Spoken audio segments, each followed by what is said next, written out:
할게요. 왜냐하면 이게 이재명 대표가 아무리 30분짜리 명문장을 준비해도 언론이 안 써주면 아무 소용없습니다. 그 오죽했으면 정봉주 의원이 세 줄짜리로 선전포고를 했겠어요. 왜 세 줄밖에 안 썼어요? 그랬더니 아무리 열심히 명문을 만들면 뭐하냐 안 써주는데. 그래서 우리라도 이재명 대표 얘기 잠깐만 해볼게요. 근데 여기 핵심이 뭐냐면은 이거는 보수 언론의 문제가 아니라 진보 언론의 문제가 더 큽니다. 그 이야기 이따 따로 하시고요. 먹사니즘부터 보수제 성장까지 이재명 민주당이 책임진다. 저게 뭐냐면 옛날에 지금도 마찬가지이긴 한데요. 이게 아젠다가 있습니다. 경제는 보수가 잘해. 안보는 보수가 잘해. 생 거짓말인 건 역사로 증명이 됐고. 저 보수 쪽은 성장을 원하고 진보 쪽은 분배를 원한다. 성장과 분배 이런 거죠. 근데 사실 저거 굉장히 영리한 거예요.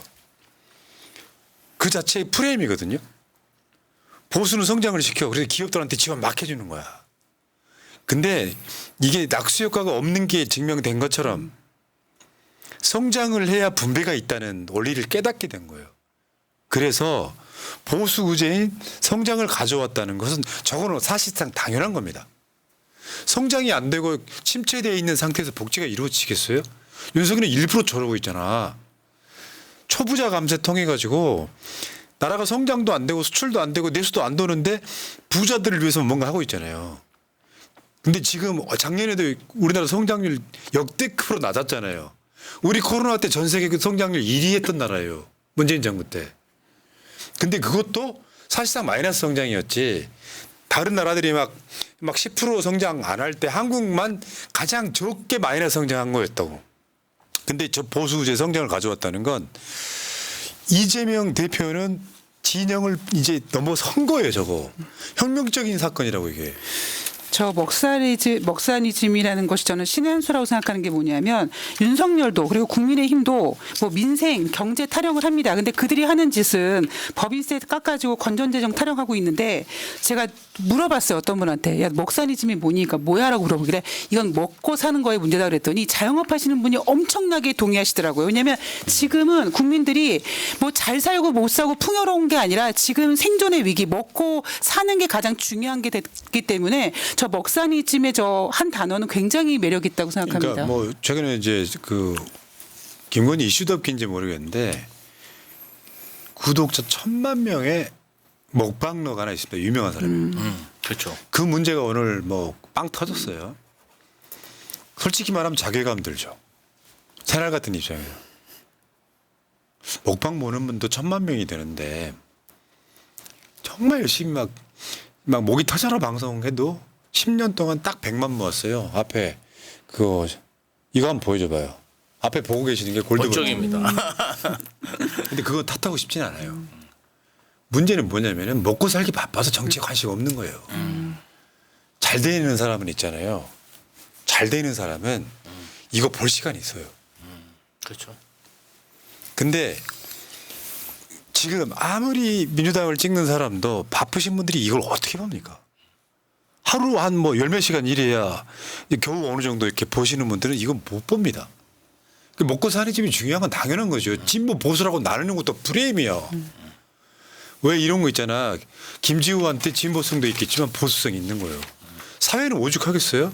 어떤 경우는 약간 보수성, 진보성이 다 섞여 있는 거지. 그렇죠. 근데 진보와 보수를 나눠 놓으면 진보의 아젠다에는 성장이 없는 거예요. 근데 성장이라는 걸 시켜놓는다는 게 사실은 그게 민주당이 결의를 배반한 게 아니에요. 문재인 정부 때 소득 주도 성장이라는 게 있었죠.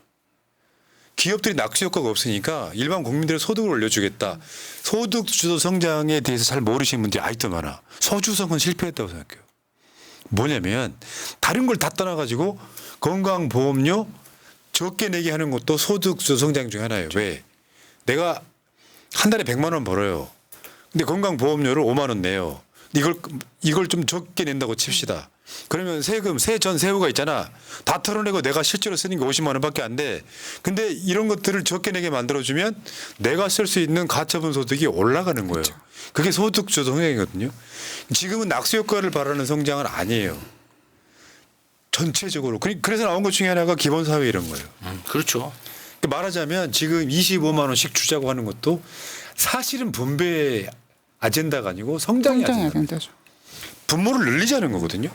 디테일하게는 다 이야기 더 할 수 있겠지만 어쨌건 이재명 대표가 이 진보의 울타리를 완전히 벗어난 사건에 가깝습니다. 업그레이드라고 합니다.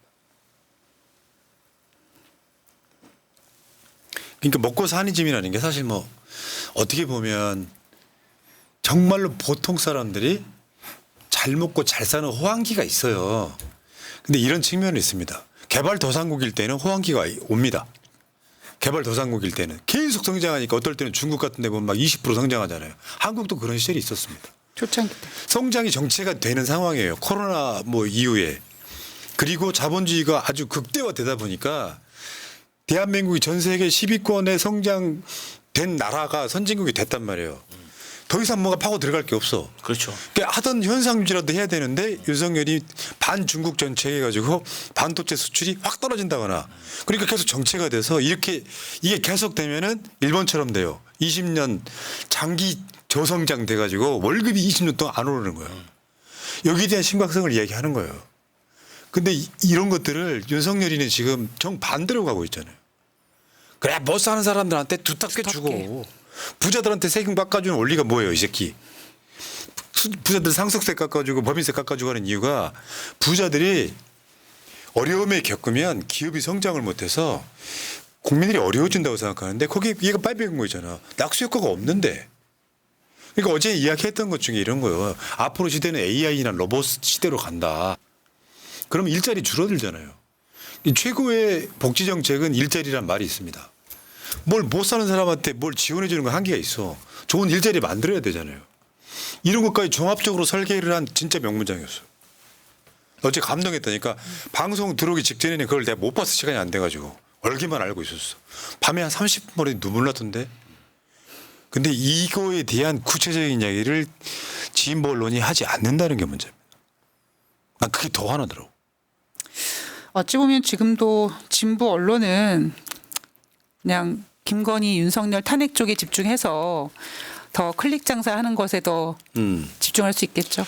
당대표 이야기 나왔으니까요. 그 이야기 잠깐만 시간 관계상 지금 오늘 나온 여론조사 중에 미디어 토마토 여론조사가 나왔는데 민주당 지지층의 87.7%는 이재명 대표를 지지합니다. 나 깜짝 놀랐다. 보수 저 극우 애들이 엄청 무식한 거는 내가 알아줘야 되는 게 전 국민 대상으로 이재명 대표의 연임을 찬성하느냐 반대하느냐 했더니 반대가 더 많고 그리고 이재명 대표하고 김두관 중에 누가 찍을 거냐 했더니 김두관 후보가 상당히 선전했다. 대박 난리 났네 난리 났어. 이게 뭔 개소리야. 국민의힘도요 여론조사 할 때 민주당 지지층은 빼요. 역선택 때문에. 저쪽에 제일 무서운 게 이재명이니까 김두관을 찍지도 않을 거면서 김두관을 찍어준 게 그게 아젠다가 되냐고. 아까 표 다시 한번 보여줘봐요. 기억들 하시겠지만 이재명 대표가 저번에 전당대회 때 득표율은 잊을 수 없는 득표율이잖아요. 77.77. 지금 민주당 지지층에서는 87.7%가 찬성을 하고 있습니다. 이야, 대단합니다. 뭐 조국 혁신당 지지층도 뭐 마찬가지고요. 근데 여기까지 그렇다 치고 경향심을 사설 한번 보겠습니다. 먹사니즘으로 연임 도전한 이재명 명심정당 벽 넘어야. 그러니까 이런 게 있어. 좋아하고 싫어하고를 떠나가지고요. 한결이하고 경향에 이상한 고집 같은 게 있어요. 일단 전나꼰대야. 가르치려들어. 시대가 바뀌었어요. 지금의 이재명을 만든 건 이재명 본인의 50이지만 환경의 50도 있어요. 환경의 50도 있다고. 윤석열이 같이 모자란 애가 아니었으면 이재명이 돋보이지 않았을 거예요. 그렇죠. 그러면 이 상황에서 정치 보복만 하지 나라는 망가뜨리지. 대선 해봤더니 간발의 차이로 졌지. 정책 좋지. 머리 영리하지. 그러니까 국민들이 이재명 대표한테 다음 대통령 하세요라고 하고 있는 거잖아요. 그러면 그걸 만들어준 게 이재명이에요? 당원이나 국민이에요? 저게 말하는 명심정당이 그런 거라니까요. 왜 민주당에서 정치인들이 이재명 이러고 있겠냐고. 당원들 다. 뜻이고 국민의 네. 뜻이기 때문에 그런 거예요. 그리고 이재명이 그만큼의 능력도 되는 아니 위치고. 근데 저는 좀 이번 선거하면서 웃긴 게 이재명 1급 체계다. 최고위원 후보들이 이재명 대표한테 충성 맹세를 했다 이렇게 얘기하는데 사실 이재명 대표도 한 표뿐이 없어요. 저희를 뽑아주는 것들은 당원들이에요. 근데 당원들이 유능한 지도자를 좋아하니까 유능한 지도자하고 친하게 보여서 그 표심을 받으려고 하는 네. 거잖아요. 그러니까 저 아까 경향신문 사설이 악의적인 걸 설명해 드리려고 그래. 예를 들어 진보를 뛰어넘어서 그냥 보수 진보 없이 제일 중요한 게 뭔디, 무엇이 중요한디를 이야기했으면 거기에 대한 평을 해주는 게 나는 진보 언론이라고 부르는 게 해야 될 역할인데 그건 모르겠고 너무 어렵고 명심 정당 극복하는 게 중요해라고 말하는 건 뭐냐면 비판을 위한 비판이라는 거예요. 뭔가 이재명을 빨아대면 내가 언론인이 아닌 것 같은 속에 문재인 정부 때 그렇게 빨고 여러분들 기억 안 나실지 모르겠는데 노무현 대통령을 죽인 범인들 중에 하나가 진보 언론들입니다. 진보 언론들이 돌아서 가지고 당신 뇌물 받았잖아 이 뉘앙스로 공격해 되니까 또 대통령 돌아가신 거야. 그래서 한겨레 주주나 이런 사람들이 이걸 빼고 비판하고 그 후로 진보 언론이 아니게 됐던 거예요. 근데 또 저지를 하고 있는 거예요. 아니 그러면 이재명 대표가 뭐 나는 분배만 할 거야 복지만 얘기할 거야 그러면 뭐라고 비판했겠어요. 오로지 그 진보의 아젠다인 포퓰리즘에 뭐 빠져가지고. 분배에 집착하는 이재명 그랬을 거 아닙니까? 저런 혁명적인 사건을 명심 정당 벽을 넘어야 된다는 거죠. 비판을 위한 비판하지 마세요. 여러분들은 이미 헤게모니를 뺏긴 사람들이에요. 내가 총선 때 저 보수 언론들이 왜 새날을 자꾸 공격하지? 친명 유튜브 막 이렇게 기사 쓰잖아요. 자기들 헤게모니를 뺏겼거든요. 시대를 못 따라가고 있잖아. 태평양 전쟁이 끝났는데 어느 섬에선가 천황폐하 외치는 거랑 똑같은 짓 하지 말자고. 진짜 중요한 건 이재명을 찬양하거나 비판하는 게 아니라 이 정권 끝내야 될 거 아니에요. 그게 상식이고 국민 눈높이라고. 그렇죠. 명심정당은 무슨 저 명심정당은 이재명 대표가 만든 게 아니에요. 국민이 만들어준 거야. 그렇죠. 그럼 정반대로 이야기할 거 아니야. 예를 들어서 비판을 위한 비판은 그런 거거든요. 지금 윤석열과 싸워야 할 때 민주당의 옛날에 수박들처럼 내부 총질하던 애들. 당대표랑 싸우고 있다. 그러니까 뭔가 비판할 거리를 찾아가지고 계속 저런 보도를 내는 거야. 그러니까 사람에 대한 신뢰가 안 생기는 거예요. 열받네. 자, 당대표 후보들 한번 보겠습니다. 김두관, 김지수, 이재명. 넘어가겠습니다. 자, 최고위원 후보 한번 보겠습니다. 기호 현기증 나요. 1번부터 13번까지 쭉 읽어줘봐요. 전현희 59세 뭐 어디 이름만 성함만 읽을까요? 이름만 쭉 네. 읽으면 나이까지 읽어. 사실 들을 아니, 게 없네. 이력- 사실은 저기 계시는 분들이 60세가 되면 자기 나이 안 밝히고 싶어해. 아니 옆에 저 경력까지 전현희, 한준호, 강선우, 이성윤, 정봉주, 박진환, 김민석, 민영배, 최대호, 김병주, 김지호, 박완희, 이현주. 예, 여러분 골라 드세요.